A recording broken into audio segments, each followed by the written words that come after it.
Hello, ladies and gents, and welcome to another episode of Cycling Insider. In this episode, let's talk about the 2021 Trek Procaliber 9.6 cross-country hardtail mountain bike. But before we start, if you haven't already subscribed to this channel, please do subscribe and hit that little bell icon because it's gonna help in growing the channel.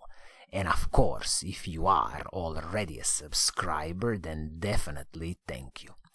So, as I was saying, cross-country hardtail bike from Trek, and this time it's going to be Trek Procaliber 9.6. So let's first answer the question, who is this bike for? So see, cross-country hardtail mountain bikes are definitely, the best thing if you are interested in exploring a bit of off-road. Definitely you can use them on-road, but if you like to explore the nature a bit more, I would strongly recommend you to have a look at hardtail cross-country mountain bikes. They are so versatile and so kind of indestructible, and in today's world where there's a lot of kind of hype about the gravel road bikes, I still think that the good quality carbon fiber hardtail mountain bike is going to be so much more better for exploring the off-road, exploring the nature, and that's why these cross-country mountain bikes are so good in my opinion. Also, we gotta mention here the retail price of this bike. So you see, the retail price is $2,780 US. So make no mistake, this is not a cheap hardtail mountain bike, but we will dive into the components and we will really see what you get for your hard-earned money. I will just mention for now that since now bike deliveries are heavily delayed, it's going to be hard to get any meaningful discount on this bike, but I would still try and talk with your local Trek bike dealer. Who knows, be nice, negotiate nicely, you might get something like 5 to 10% discount, or they might kind of give you certain pieces of equipment, like maybe gloves or a helmet or something like that, if you are buying this bike. So definitely worth speaking with your local bike dealer. Now, speaking about the paint scheme on this bike, unfortunately there is only one paint scheme to choose from. This is this radioactive red with black, pretty classical red and black, and I have to say this paint scheme looks pretty nice. I definitely wouldn't have any problems in having a bike in this paint scheme, but again, I wish that Trek gave us this option that you can at least choose another paint scheme free of charge in this price range. But as we all know, since this is a red bike and we all know that red is the fastest color, so you definitely shouldn't have any problems with this paint scheme. So now let's dive in and let's really see what do you get for your hard-earned money. And as always, we will kick off with the frame and the fork on this bike. So you see, the frame on this bike is a carbon fiber OCLV frame from Trek. And this frame, although I call this bike a pure hardtail, I should probably correct myself because this is the frame, carbon fiber frame with the Trek's famous ISO-speed decoupler. So you see this ISO-speed decoupler, if you look at the carbon fiber frame, you will see that the seat stays of this bike are basically separated from the top tube and the seat stays. So basically the seat post on this bike can move separately from the top tube because you have this ISO-speed decoupler, this patented solution from Trek, which you can also find on some of their Trek Domani bikes. And this basically is designed so when the seat post is moving independently from the top tube, you get a bit more compliance and a bit more smoother ride. So although I call this bike a pure hardtail, it has a bit of, this special ISO-speed decoupler at the back, which makes the whole frame, whole seat post, to move a bit more slightly than any other classical hardtail mountain bike. It's a great solution from Trek, and they really kind of perfected it. So, OCLV carbon fiber frame with the ISO-speed decoupler. Also, it has a bit of internal cable routing and post-mount disc brakes, and at the front you will have a 15mm through axle at the fork, and at the back is going to be 12mm through axle with now this boost 148mm standard. Also keep in mind the carbon fiber frames, these OCLV carbon fiber frames from Trek, they come with a lifetime warranty, which is absolutely brilliant. So I have no special complaints about this carbon fiber frame, all top notch in my opinion. Now let's talk about the fork on this bike. So since this is a classical hardtail mountain bike, of course you only have the front suspension, and this time it's going to be RockShox Recon Gold RL fork. As you already know, RockShox has a huge experience in making cross-country mountain bike forks, and this RockShox Recon Gold RL, of course it's not, creme de la creme, the best stuff that RockShox can do, because you always have to keep in mind this price range of $2,780. But some of the highlights of this fork is that this is basically with the RockShox Devon Air spring. You also have the RockShox motion control damper. You can also adjust the rebound of the fork. There's few settings, and this fork comes with the remote lockout, so on your handlebars you're gonna have two buttons to lock-unlock the fork, which is great when you are kind of sprinting out of the saddle, climbing, descending. You can quickly shift from the open to the locked out fork. This fork comes with a 42mm offset, 15mm through axle at the front. It's a 100mm travel fork, and it's with this boost 110mm axles at the front, and as I said, 15mm in diameter Maxell stealth axles at the front. Also, if we quickly just check on the RockShox website a bit more details about this fork, you can also see that the legs of this fork are aluminum legs, 32mm in diameter, and the maximum rotor size, braking rotor, you can fit on this fork is 220mm. This braking rotors, I'm guessing, will be 180mm, but we'll come to that later. All in all, a good fork from RockShox in the price range, RockShox Recon Gold RL. Nothing special to complain here. I'm perfectly fine with this fork out of the box.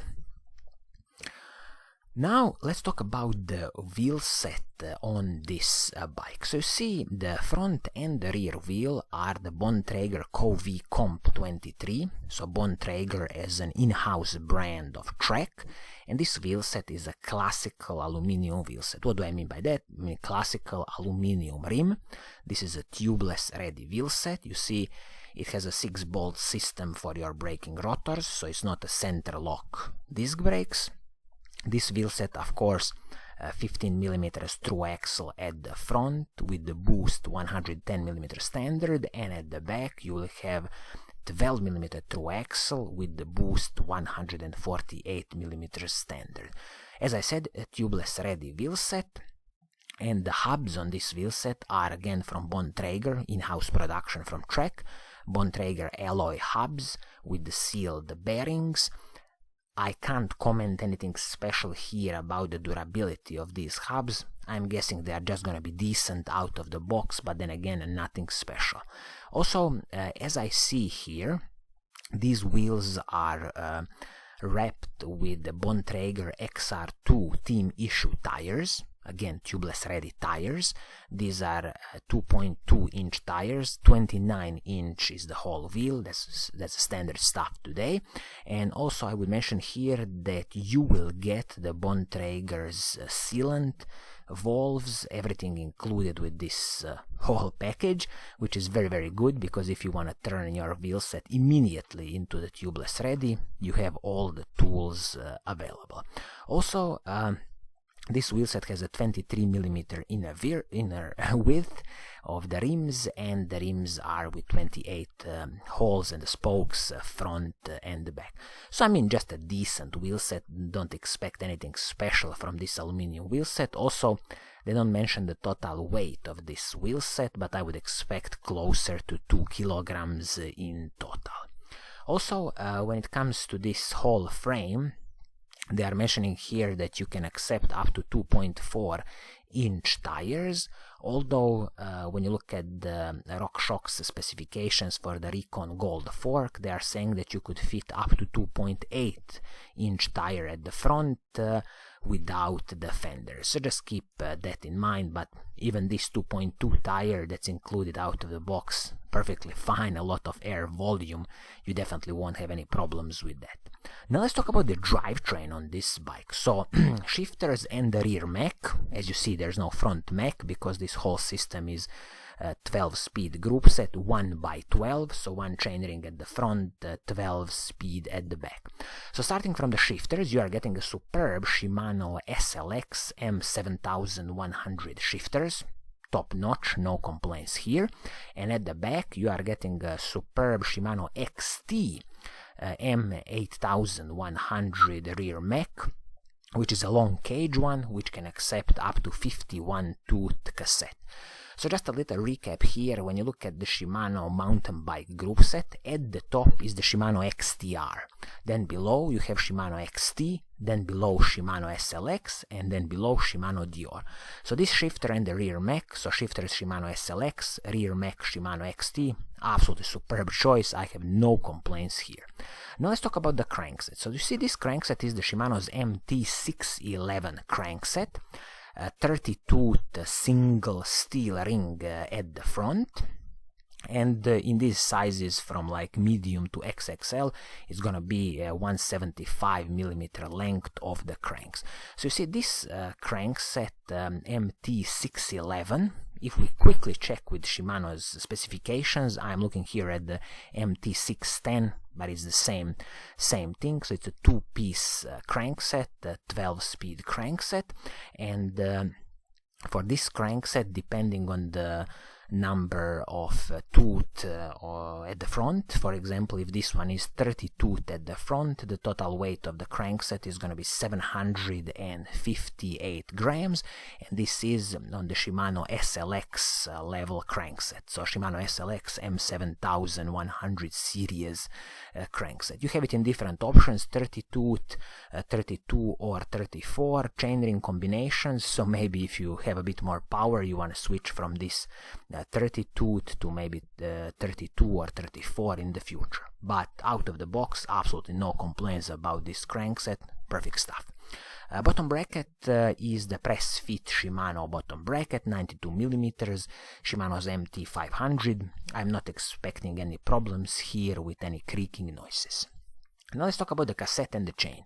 So you see the cassette you are getting is the Shimano's SLX cassette M7100. This is a 1051 cassette, 12-speed group set, absolutely superb choice, no complaints here. And the chain is the Shimano Dior M6100, 12-speed chain. So you see they have saved a little bit of money here with the Shimano Dior chain. They could have gone with Shimano SLX level chain, but this Shimano Dior chain perfectly fine out of the box. I have no complaints. This is something maybe in the future if you want to upgrade to the SLX level chain or XT level chain, you can do it, but definitely Shimano Dior more than perfect out of the box. And as I was saying, on this drivetrain, on this crankset, the maximum tooth size you can fit is 36 tooth chain rings at the front, but this one comes with 30 tooth out of the box.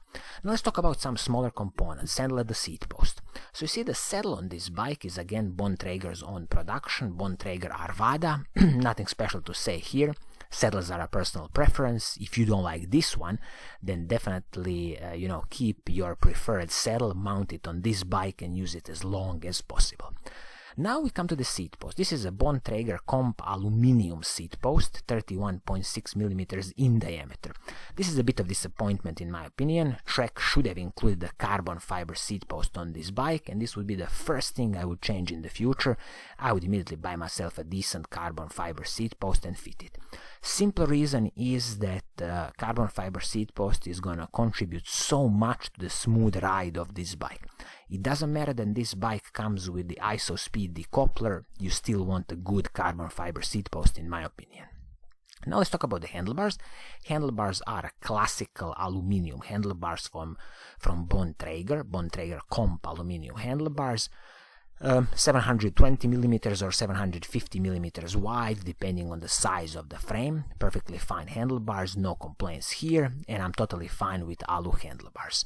The similar story goes with the stem. This is the Bontrager Rhythm Comp stem, again aluminium stem, absolutely perfectly fine, no complaints here, and in the future I wouldn't even bother upgrading these handlebars and the stem to anything carbon fiber. These aluminium pieces are more than fine. Now let's talk about the braking system on this bike. So you see the brakes you are getting are Shimano hydraulic disc brakes, and these are MT 4100 paired with the Shimano RT56 braking rotors. So these Shimano hydraulic disc brakes MT 4100 basically is the Shimano Dior level hydraulic disc brakes. Perfectly fine, but classical Shimano I-spec clamp. When on the same clamp you have a hydraulic disc brake, and also you can have your shifter. Absolutely fine, perfect, no problems with this. And also, as I was saying, the braking rotors are Shimano RT56, so these are Shimano Dior braking rotors, 6 bolt, so not a center lock, and these are 180 millimeters front, 160 millimeters back, perfectly fine. I have no complaints about this braking system. It's gonna work perfectly fine. In the future, when you destroy, these RT56 braking rotors, maybe you will want to upgrade to something like Shimano SLX braking rotors or even XT, but out of the box for this price range, perfectly fine, no complaints. You see, the total weight of this bike in size medium is 11.34 kilograms. For example, I would need size large of this bike, so definitely I would say in size large it's going to be 11.5, 11.6 kilograms. So nothing special in the weight department. It's not a very light bike, it's totally average. I would like to see it more closer to 11 kilograms mark in the kind of size large, but you can't expect much in this price range. So it's just a decent bike weight. Also, the total weight limit you can fit on this bike is 136 kilograms, but that includes everything: the rider, your backpack, all the basically stuff or cargo you might be carrying, so just keep that in mind. So, in a summary, do I have any special complaints about this bike, keeping in mind the retail price of $2,780 US? Well, the main complaint is this aluminum seat post. I truly believe that Trek should have included a carbon fiber seat post, and this would be the first thing I would change in the future, to upgrade to a carbon fiber seat post.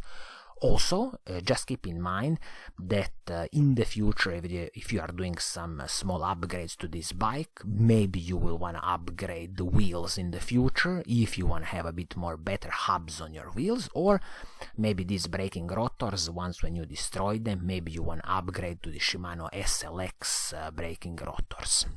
Except from that, I have absolutely no special complaints about this bike. Trek has done a pretty decent job in this price range, although I believe that you should still try to talk with your local Trek bike dealer and see what can be done in the price department.